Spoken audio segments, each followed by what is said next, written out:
Rumpelstiltskin. By the side of a wood, in a country a long way off, ran a fine stream of water, and upon the stream there stood a mill. The miller's house was close by, and the miller, you must know, had a very beautiful daughter. She was, moreover, very shrewd and clever, and the miller was so proud of her that he one day told the king of the land, who used to come and hunt in the wood, that his daughter could spin gold out of straw. Now, this king was very fond of money, and when he heard the miller's boast, his greediness was raised, and he sent for the girl to be brought before him. Then he led her to a chamber in his palace, where there was a great heap of straw, and gave her a spinning wheel, and said, "All this must be spun into gold before morning, as you love your life." It was in vain that the poor maiden said that it was only a silly boast of her father, for that she could do no such thing as spin straw into gold. The chamber door was locked, and she was left alone. She sat down in one corner of the room and began to bewail her hard fate, when on a sudden the door opened, and a droll-looking little man hobbled in and said, "Good morning to you, my good lass. What are you weeping for?" "Alas," said she, "I must spin this straw into gold, and I know not how." "What will you give," said the hobgoblin, "to do it for you?" "My necklace," replied the maiden. He took her at her word, and sat himself down to the wheel and whistled and sang, round about, lo and behold, reel away, straw into gold." And round about the wheel went merrily. The work was quickly done, and the straw was all spun into gold.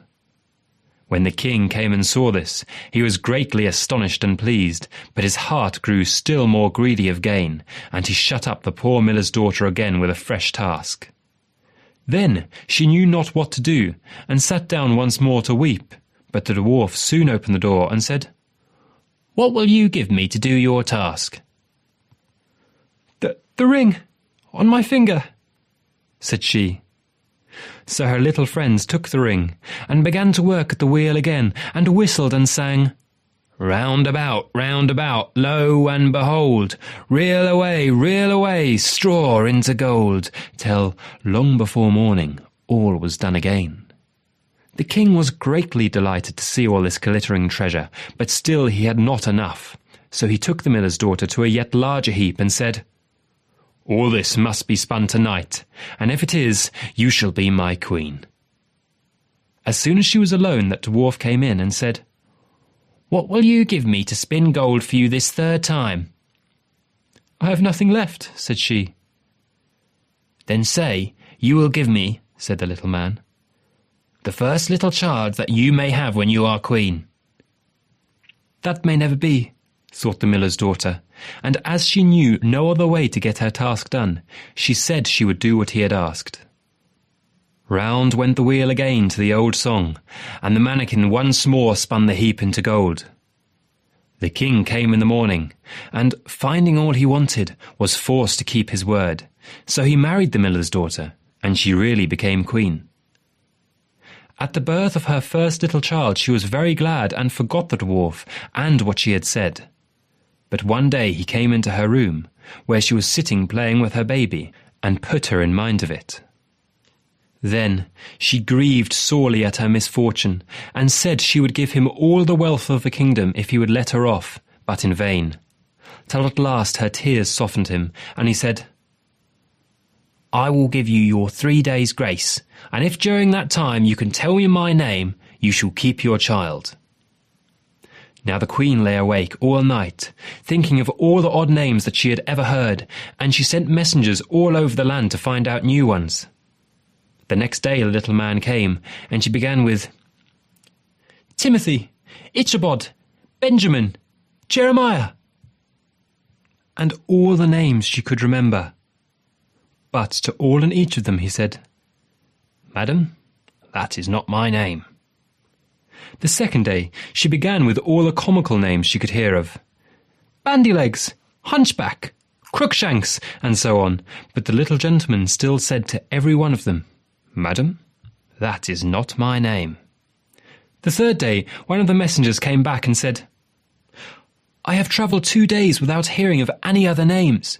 But yesterday, as I was climbing a high hill among the trees of the forest where the fox and the hare bid each other good night, I saw a little hut. And before the hut burnt a fire, and round about the fire a funny little dwarf was dancing upon one leg and singing, "Merrily the feast I'll make, today I'll brew, tomorrow bake. Merrily I'll dance and sing, for next day will a stranger bring. Little does my lady dream, Rumpelstiltskin is my name."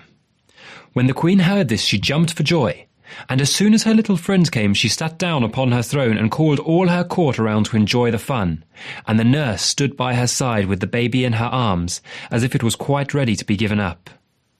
Then the little man began to chuckle at the thought of having the poor child to take home with him to his hut in the woods, and he cried out, "Now, lady, what is my name?"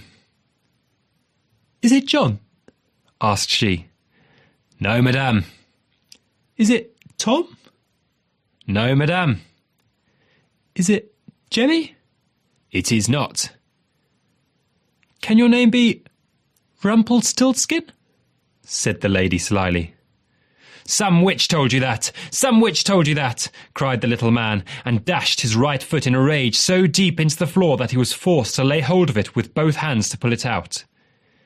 Then he made the best of his way off, while the nurse laughed and the baby crowed, and all the court jeered at him for having had so much trouble for nothing, and said, "We wish you a very good morning and a merry feast, Mr. Rumpelstiltskin." Subscribe to the channel and give a thumbs up.